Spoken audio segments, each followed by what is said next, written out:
আমরা অনেকেই এই ভাষণটা সম্পর্কে জানি না। আমরা অনেক ভাষণ নিয়ে এখন গর্ব করি। নবী করিম সাল্লাল্লাহু আলাইহি ওয়াসাল্লামের এই যে সর্বশ্রেষ্ঠ ভাষণ, এটা কতজন জানেন?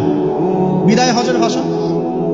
কতজন জানেন বিদায় হজের ভাষণে নবী সাল্লাল্লাহু আলাইহি ওয়াসাল্লাম কি বলেছিলেন উম্মতকে?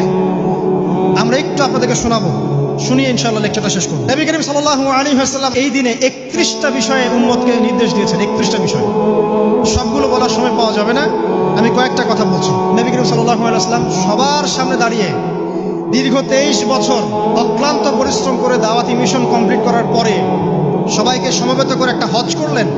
হজ করার পরে তিনি গুরুগম্ভীর কণ্ঠে বলছেন,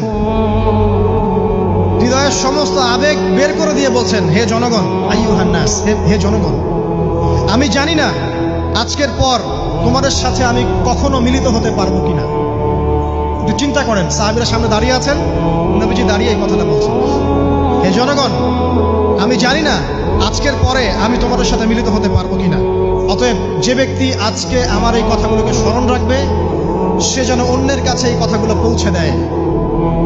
হতে পারে যার কাছে পৌঁছে দেওয়া হচ্ছে সেই এই কথাগুলোকে বেশি সংরক্ষণ করতে পারবে। আল্লাহ পাক তার প্রতি রহম করুন যে আমার এই কথাগুলোকে অন্যের কাছে পৌঁছে দেবে। নবীজির ভাষণ। এরপর নবীজি বলছেন, জেনে রাখো নিশ্চয়ই তোমাদের পরস্পরের, মুসলিমদের পরস্পরের সম্পদ, পরস্পরের রক্ত, পরস্পরের এই যে জান, মাল, ইজ্জত, এগুলো একে অপরের জন্য হারাম। মুসলিমদের পরস্পরের রক্ত, পরস্পরের ইজ্জত, সম্মান একে অপরের জন্য হারাম। এর হানি করা একে অপরের জন্য হারাম। ঠিক যেমন আজকের এই দিন হারাম, এই শহর হারাম, এই মাসও হারাম। নবী করিম সাল্লাল্লাহু আলাইহি ওয়াসাল্লাম বলছিলেন, জেনে রাখো 3টা বিষয়ে যেন তোমাদের অন্তর কখনো খেয়ানত না করে। 3টা বিষয়ে তোমাদের অন্তর যেন কখনো খেয়ানত না করে। 1, তোমরা যে কাজটাই করবা শুধু আল্লাহ পাকের সন্তুষ্টির জন্য করবে। তোমরা যে কাজই করবে শুধু আল্লাহর সন্তুষ্টির জন্য করবে। তোমাদের শাসক বর্গের কল্যাণ কামনা করবে। তোমাদের শাসক বর্গের কল্যাণ কামনা করবে। 3 নাম্বার, মুসলিমদের জামাতকে আঁকড়ে ধরে রাখবে। মুসলিমদের ইউনাইটেড কমিউনিটিকে আঁকড়ে ধরে থাকবে। এই 3টা বিষয় পালনের ক্ষেত্রে তোমাদের অন্তর যেন খেয়ানত না করে। এদিন সূর্য ঢলে যাওয়ার পরে নবী সাল্লাল্লাহু আলাইহি ওয়াসাল্লাম আরো বললেন, শুনে রাখো হে মানব জাতি, এটা ভালো করে শোনেন, শুনে রাখো হে মানব জাতি, নিশ্চয়ই আমি মুহাম্মদ সাল্লাল্লাহু আলাইহি ওয়াসাল্লাম জাহেলি যুগের যত কুপ্রথা আছে সমস্ত কুপ্রথাকে আমার পায়ের তলে পিষ্ট করে গেল। জাহেলি যুগে কি ছিল ভাই? শিরিক ছিল, সুদ ছিল, মাদক ছিল, নারীর অবমাননা ছিল, কন্যা সন্তানকে দাফন করা হতো, রক্তক্ষয়ী, হানাহানি, মারামারি, কাটাকাটি ছিল। এগুলো সবকিছুকে আমি আমার পায়ের তলে দাফন করে গেলাম। এটা কি দাফন হয়েছে? তিনি বলছেন, নিশ্চয়ই আমি জাহেলি যুগের সুদকে আমার পায়ে তলে পিষ্ট করে যাচ্ছি। সর্বপ্রথম যার সুদ আমি পিষ্ট করছি তিনি হচ্ছেন আব্বাস ইবনে আব্দুল মুত্তালিব, আমার চাচার সুদ। নিজের পরিবার থেকে দৃষ্টান্ত স্থাপন করলেন। তিনি আরো বললেন, হে উপস্থিত জনগণ, তোমরা মেয়েদের ব্যাপারে সতর্ক থাকবে এবং তোমাদের স্ত্রীদের ব্যাপারে সতর্ক থাকবে, তাদের হকের ব্যাপারে সতর্ক থাকবে, কেননা তোমরা তাদেরকে আল্লাহর কালিমার মাধ্যমে হালাল করে নিয়েছো। অতএব তাদের ব্যাপারে তোমরা সতর্ক থাকবে। তোমাদের উপর তাদের হক হচ্ছে তোমরা যা খাবে, যা পরবে, তাদেরকেও তাই খাওয়াবে, তাই পরাবে। আর তাদের উপর তোমাদের হক হচ্ছে তারা তোমাদের বিছানায় এমন কাউকে আসতে দিবে না যাদেরকে তোমরা অপছন্দ করো। নবী করিম সাল্লাল্লাহু আলাইহি ওয়াসাল্লাম আরো বলছেন, এই দিন আইয়ুহান নাস, হে মানব জাতি, তারাকতু ফিকুম আমরাইন, জেনে রাখো আমি তোমাদের সামনে মাত্র 2টো বস্তু ছেড়ে গেলাম। কয়টা বস্তু? লান তাদিল্লু মা তামাসসাকতুম বিহিমা, তোমরা কোনোদিন পথভ্রষ্ট হবে না যতদিন এই 2টা বস্তুকে আঁকড়ে ধরে থাকবে। কিতাব আল্লাহ, আল্লাহর কিতাব, ওয়া সুন্নতি নবীহি, এবং তার নবীর সুন্নাহ। তিনি আরো বললেন, আল মুসলিম, জেনে রাখো প্রকৃত মুসলিম সে ব্যক্তি, মান সালিমাল মুসলিমুনা মিন লিসানিহি ওয়া ইয়াদিহি, যে ব্যক্তির হাত এবং জবান থেকে অন্য মুসলিম নিরাপদ থাকে সেই ব্যক্তি হচ্ছে প্রকৃত মুসলিম।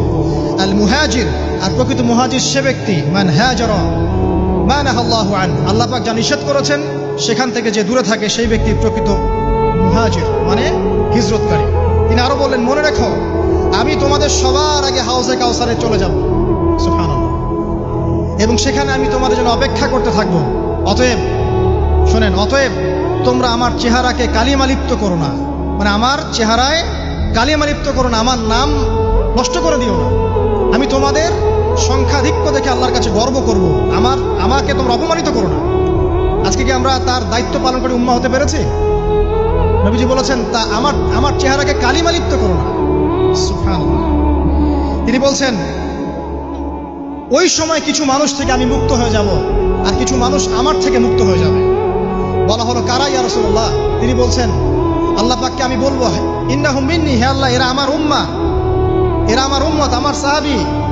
আল্লাহ পাক বলবেন, ইন্নাকা লা তাদরি মা আহদাসা বা'দাক, তুমি জানো না হে নবী, তোমার মৃত্যুর পর এই মানুষগুলো, পরবর্তী মানুষগুলো তোমার দিনের মধ্যে কত বেদাত সংযোজন করেছিল। তিনি আরো বলেছিলেন, হে জনগণ জেনে রাখো, প্রত্যেক পরিবারের জন্য প্রতি বছর একটা করে পশু জবাই করার বিধান। প্রত্যেক পরিবারের জন্য, সামর্থ্যবান পরিবারের জন্য প্রত্যেক বছর একটা করে পশু জবাই করার বিধান রয়েছে। তিনি আরো বললেন, মনে রাখো, একজনের অপরাধের শাস্তি আর একজন কখনো পাবে না। আর বাবার দোষে ছেলে কখনো দুষ্ট হবে না, ছেলের দোষে বাবাও কখনো অপরাধী হবে না। তিনি আরো বললেন, জেনে রাখো হে মানব জাতি, নিশ্চয়ই শয়তান এই বিষয় থেকে নিরাশ হয়ে গেছে যে তোমরা শয়তানের ইবাদত করবে। শয়তান নিরাশ হয়ে গেছে, কিন্তু শয়তান নিরাশ হয়নি একটা বিষয় থেকে, যে তোমরা একে অপরে হানাহানি, কাটাকাটি, ফিতনা, ফাসাদে ব্যস্ত থাকবে, যেমনটা এখন আমরা করছি। আমরা কিন্তু সরাসরি কখনো শয়তানের ইবাদত করছি কিন্তু মুসলিমরা এখন পরস্পরে হানাহানি, কাটাকাটি, ফাসাদে লিপ্ত আছে। তিনি আরো বললেন যে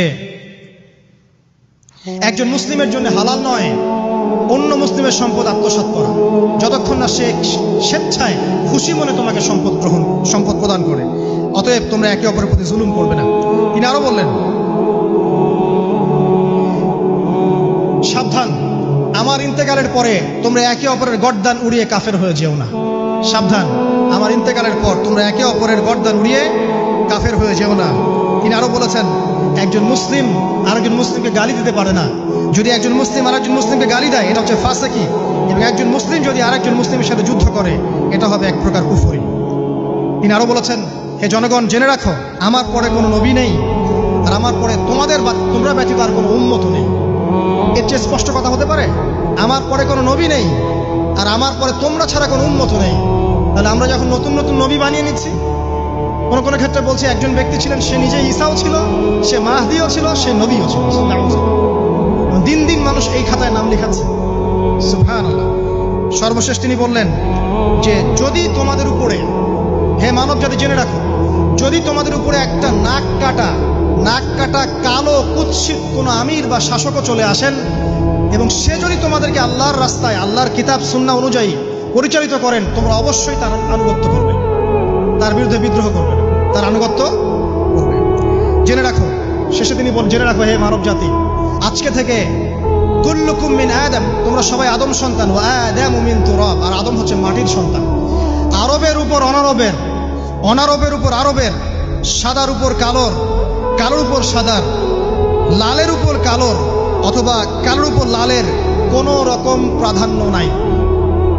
ইল্লা তাকওয়া, শুধু তাকওয়া ব্যতীত। যে ব্যক্তি বেশি মুত্তাকি, সে আল্লাহর কাছে বেশি মর্যাদার অধিকারী হবে ইনশাআল্লাহ তাআলা। সর্বশেষ তিনি আঙ্গুলটা উঁচু করলেন, নিজের শাহাদাত আঙ্গুল উঁচু করে আকাশের দিকে তাকালেন, এরপর জনগণের দিকে তাকালেন, তাকিয়ে বললেন যে, তোমাদের ব্যাপারে, হে জনগণ, তোমাদের ব্যাপারে আমাকে আল্লাহ জিজ্ঞাসা করবেন। ফামা আনতুম কাইলুন, তোমরা ওই সময় কি বলবে আমার সম্পর্কে? তখন সাহাবীরা বললেন, আমরা বলবো যে আপনি বাল্লাগতা রিসালাতাক, আপনি আপনার রিসালাত পৌঁছে দিয়েছেন, ওয়াজ্জা আমানাতাক, আপনার আমানত পূর্ণ করেছেন, ওয়া নাসাহতা উম্মাতাক, এবং আপনি আপনার উম্মতকে নসিহত করেছেন। এরপরে তিনি আকাশের দিকে তাকিয়ে বললেন, আল্লাহুম্মা ফাশহাদ, হে আল্লাহ আপনি সাক্ষী থাকেন। আল্লাহুম্মা ফাশহাদ, হে আল্লাহ আপনি সাক্ষী থাকেন। আল্লাহুম্মা ফাশহাদ, আল্লাহুম্মা ফাশহাদ, হে আল্লাহ আপনি সাক্ষী থাকেন যে আমি আমার দায়িত্ব পৌঁছে দিয়েছি। এরপরে নাজিল হলো, আল ইয়াউমা আকমালতু লাকুম দীনাকুম ওয়া আতমামতু আলাইকুম নি'মাতি ওয়া রাদিতু লাকুমুল ইসলাম দীনা। এই হলো বিদায় হজ, আজকের এই আরাফার প্রেক্ষাপট। আমরা কতজন এটা নিয়ে চিন্তা করেছি? 1 মিনিট একটু বলে শেষ করি। দেখেন, শেষ ওসিয়ত যেগুলো হয় মানুষের, এটা খুব হৃদয় বিদারক হয় না? বাবা ইন্তেকাল করছেন, সন্তানের জন্য ওসিয়ত করে যাচ্ছেন, মাকে দেখিস, ইত্যাদি ইত্যাদি। হৃদয় বিদারক হয় না? মানুষ সারা জীবন মনে রাখে না? বাট আমরা আমাদের এই ন্যাশন, এই উম্মাহ, নবী সাল্লাল্লাহু আলাইহি ওয়াসাল্লাম উম্মাহ বলে আমরা যারা দাবি করছি, আমাদের মধ্যে বেশিরভাগ মানুষ নবী সাল্লাল্লাহু আলাইহি ওয়াসাল্লামের শেষ এই নসিহতগুলো ভুলে গেছি আমরা। নসিহতগুলোর মধ্যে সবচেয়ে ইম্পর্টেন্ট ছিল শিরক থেকে দূরে থাকা।